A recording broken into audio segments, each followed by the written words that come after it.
I want to talk a little bit today about the situation that President Trump's in with his reelection.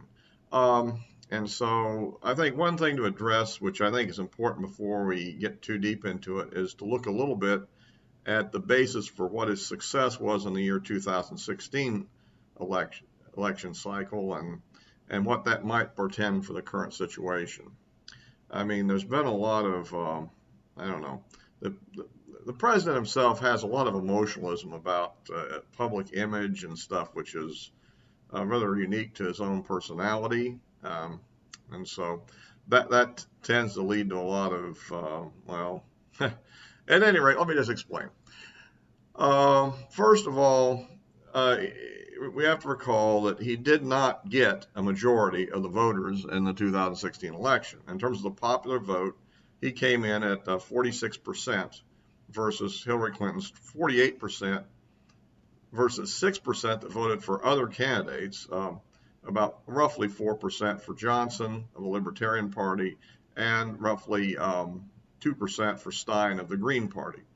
So what we had an election where there was a lot of negatives on both candidates, and the decision really came down to the layout of the states. Now, another thing you have to consider is almost any election, and that's not necessarily involving President Trump, but previous elections too, you have a situation in which the Democrats have had a tendency of recent years of having more total votes than they need. In other words, they will win states like California, New York, Massachusetts, New Jersey, and so forth, with a higher percentage than they need to be comfortable in getting those electoral votes. While on the other hand, the Republicans tend to squeak out victories in states with lower percentages, and even like a state where they do very good in Texas, Trump only got 9.6% of the vote. Advantage of 9.6% of the vote. So in other words, so that was one of his big one. I think Ohio was similar, and that was actually a very strong win in Ohio for Trump. So the point I'm making is that he doesn't. If you look at the national polls that show Trump behind, he does not need to get a majority of the vote to win in general. However, he does need to be closer than it's been in certain recent polls. I mean, we're looking at gaps of around like 10% in the Rasmussen poll that just occurred last week. I think there'll be an update tomorrow, but it illustrates the idea. Now, so the other aspect that was very important to his victory were those votes for those other candidates, that 6% that went for candidates that any reasonable person would say they have no chance of winning the election. So why are you voting for them when you could be voting for somebody who might win the election? In other words, do you have any preference? I mean, if you're given a choice between a steak and pork chops, and you come out and say you'd like to have goat meat or fish, but that's not on the menu, it's kind of like you're wasting your vote because the group is going to get served either steak or pork chops. So the point is here, nonetheless, that's what happened. And of course, this is probably what Trump has to hope for. That is to say, a strong green run, and the libertarian as of late seems to me to be becoming more liberal than libertarian in some ways. I mean, first of all, the Democrats are kind of rapidly stealing the drug issue from the libertarians. And I don't know where they exist on the small government issue, but they seem to also be for large-scale immigration.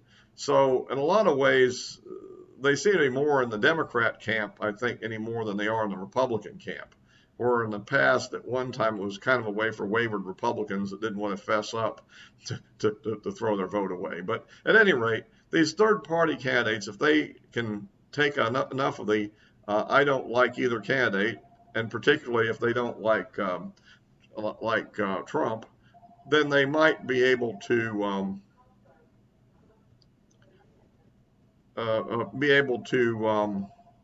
help Trump win, and that certainly happened in the last election. So that kind of fits where we're going on this subject now. So the key thing will be that Now, the problem is, I mean, another aspect of Trump's victory was a series of narrow wins, and that would be states such as Florida, North Carolina, Pennsylvania, Michigan, and Wisconsin. Trump won those 5 states, but he won them by relatively narrow margins.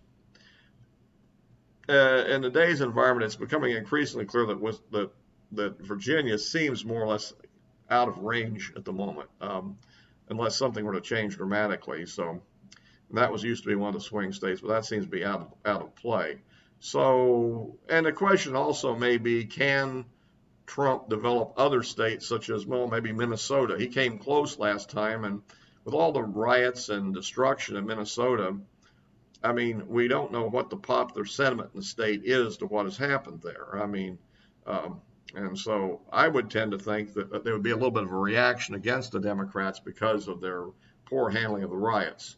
But, you know, we're still up in the air to see how that all plays out.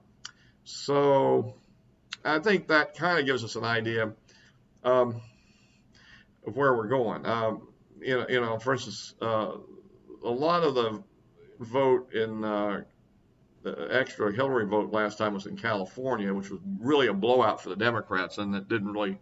It does help gain them House seats when that occurs, and of course their system is highly plagued with fraud because of their mail-in ballot system, and where they're basically, as I understand, is mailing ballots out to every registered voter, and they have voter rolls that are full of people who have since moved or moved on or something, and so people get multiple ballots in their district, and they get collected and stolen, and they allow vote harvesting where people can go around and collect the ballots and get them marked and turned in. That probably indicates there's a lot of people that fake votes. So that's an example of something that, of course, Trump is working against, and the degree to which that can be prevented from happening. I don't see the traditional absentee ballots as a big problem if you're talking about ballots that a registered voter specifically requested, because in that case, at least we know there's a real human being that's really requesting a ballot, and we won't have a lot of loose ballots just flying around in that case. But I thought there won't be some fraud in any event, but you know, you hold it down to a low amount. So that's the kind of situation we're really facing. So the question is, how can Trump win?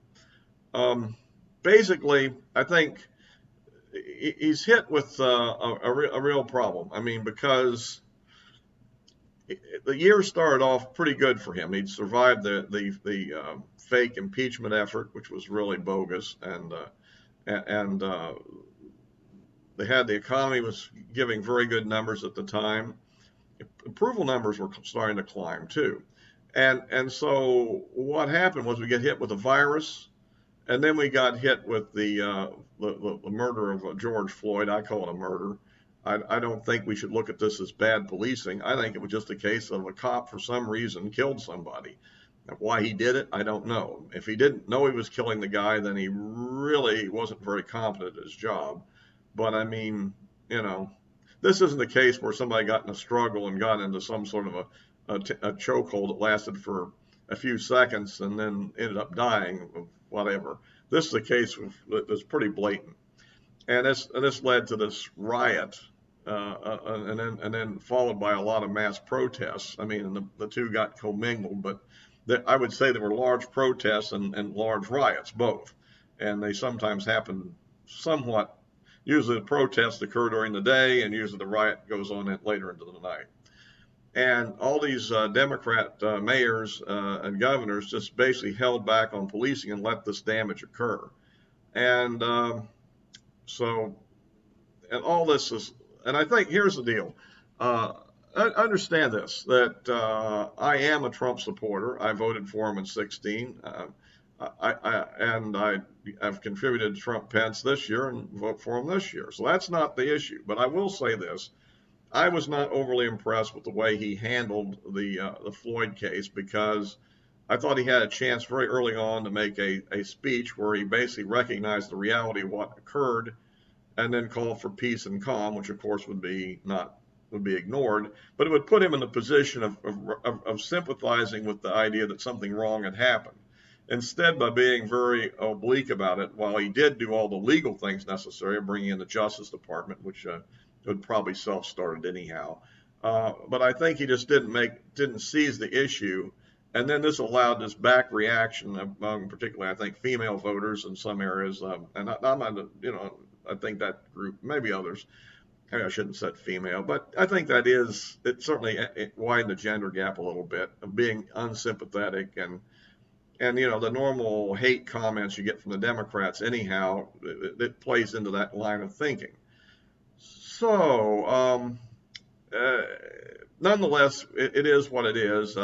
2 attempts at a police reform bill apparently stalled, and the Democrats basically want to create a situation where being a policeman is not a very attractive job, where you'll probably get sued for all kind of things, not just acts of excessive force, but just anything that somebody disagrees with that somebody can contrive a lawsuit out of.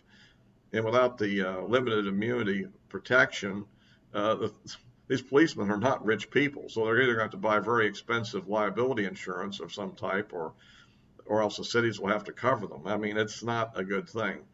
And that, I think, is where I think Trump has a real shot at it. In my opinion, what he needs to do, I think starting off with his 4th of July speeches, those 2 speeches were excellent. I think he hit the right tone there, and you heard how the left squealed like some stuck pigs over it. So those were good. But now understand where he has trouble. The next day, he then tweets something about Bubba Wallace, and we spend too much time arguing about Bubba Wallace, an issue that was long since dead. Why he needs to focus on a message and keep driving that message home. He should have been pushing back on the asinine comments that certain key newspapers were making in response to those speeches and continue to drive his message home. And that's the ongoing issue here. If he can keep focused on the differences and get his support up, if we can get enough people that are kind of disaffected with Biden, and let's face it, Biden is a little old and a little feeble for the job, I think. I mean, I still question, can he really go through 3 90-minute debates and not end up looking really inadequate? I mean, he may surprise us, I guess. But I tend to think he's going to at some point just flip out and say, you're a lion dog faced pony soldier to Trump, or something weird like that, and sort of look incoherent or lose his place repeatedly. And we can all do that. And so, but I think it looks pretty bad in a presidential debate. And so I think there's a real chance that Trump can then get back into striking range. But again, we have to remember that in 2016, that was not a foregone conclusion. He really was drawing, as I say, drawing to an inside straight to do it with those narrow wins in those 5 states I mentioned. Now, he didn't need all 5, but, you can't lose too many of them. And these are very competitive states. And also, let's look at the situation in Florida. In the last off election in 2018, they passed a law which basically gave the vote to convicted felons. I think there's some conditions on it, but you have federal judges interceding and removing some of the conditions. So, well, is the convicted felon vote likely to be a strong Trump vote? I mean, you see what I'm saying. So this represents a challenge. Plus, we've got the handling of the COVID. Now, I think overall the United States has done a good job. I've spent a lot of time studying the data on that, and we've done a pretty good job. And we have to realize that the data from one country to the next is not necessarily of equal quality. I mean, if you look at the German data or something of that sort, you would see maybe an overall better performance. But the death rate in Germany per capita is lower, and we wonder in our own case, there's a lot of anecdotal evidence, as a certain health professional always like to say there, that a lot of people are being counted as COVID-19 deaths that just had COVID-19 when they died.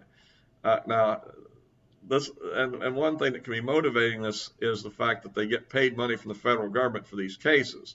So, I mean, what's not to like if somebody tested positive, but to declare it for that reason? And so, at any rate, that kind of gives us a sense of the lay of the land. But I would say don't give up. And above all, I think the other thing I would emphasize to everybody here, and this is, I think there's been some people maybe disagree with me on this a bit.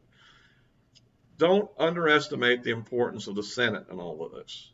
And here's why I say, in the scenario in which Trump wins, if we lose the Senate, even those people you don't care that much about, perhaps, maybe a Collins or whatever, if we lose the majority in the Senate, we lose the leadership of the Senate, we lose the chairmanship of every committee, and we'll be in a position where we'll have a minority membership on every committee. That means the Trump agenda will be stalled in the Senate, way beyond what a normal filibuster problem would exist. And we couldn't even get the stuff up for a vote in many instances. And as far as new appointments to the Supreme Court or other courts, well, yeah, I think you can see what's likely to happen there. So now let's look at another scenario. Let's say the bad scenario.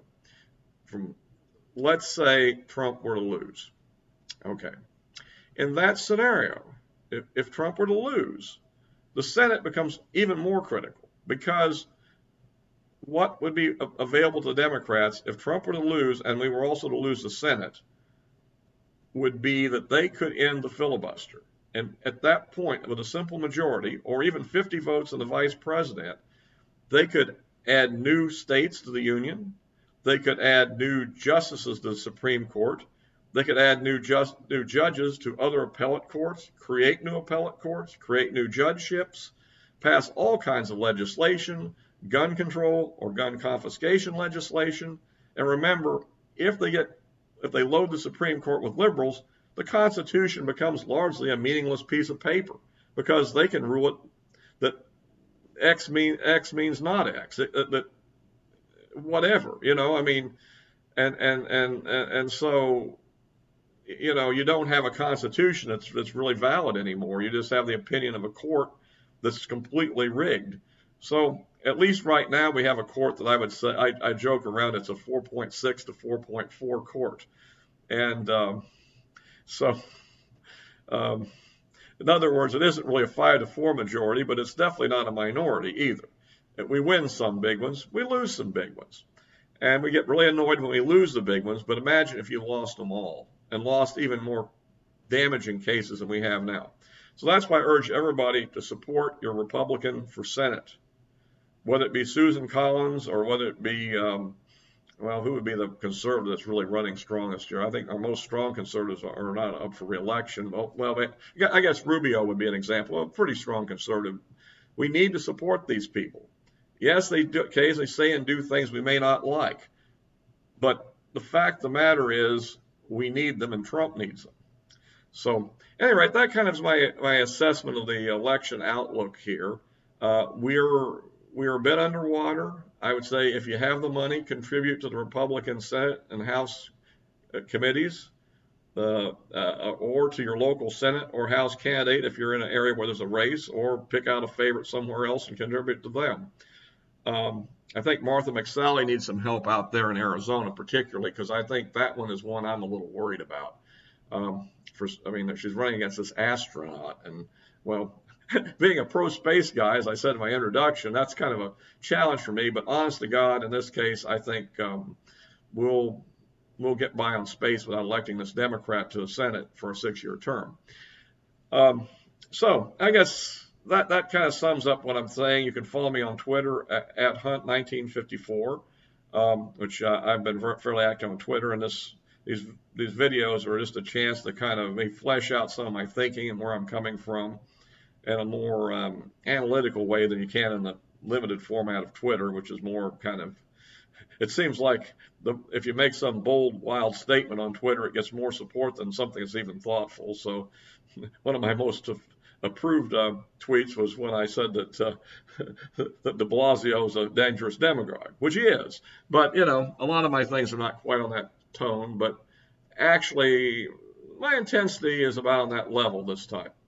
This is a very important election year, and it will have a big impact on what happens in this country in the years ahead. It could be the breaking point for America as we know it, or it could be a chance to reaffirm what we've done in 16 and get on a track to where maybe the Democrat Party might move back from its radicalism. Because that's another thing about the Democrat Party that we've known historically. If you look at the history, I mean, in the late 60s and early 70s with McGovern, the Democrat Party went way to the left. And then they bounced back to more of a moderate tone with Jimmy Carter and Bill Clinton. And then and now they're swinging to the left with first with Obama and now with this Biden campaign. And the thing you have to remember about Biden too is you can overstate this, but Biden, it would be surprising if Biden really were to serve out a 4-year term. Count on whoever he picks for vice president as becoming the next president. And my guess is he would probably be in there for at least 2 years so that person could have 2 terms if he's at all functional. But I really think that you're not really going to have a very energetic president with Biden. And if he's defeated, I think then they'll have to kind of show their true colors a little bit more clearly. With Biden, they can kind of hide behind his historic image and not see the radical forces that are actually now controlling him. So I think that'll be it for now. I think this is just kind of a good statement of where I am on the 2020 election. And I'm interested in hearing what your comments are.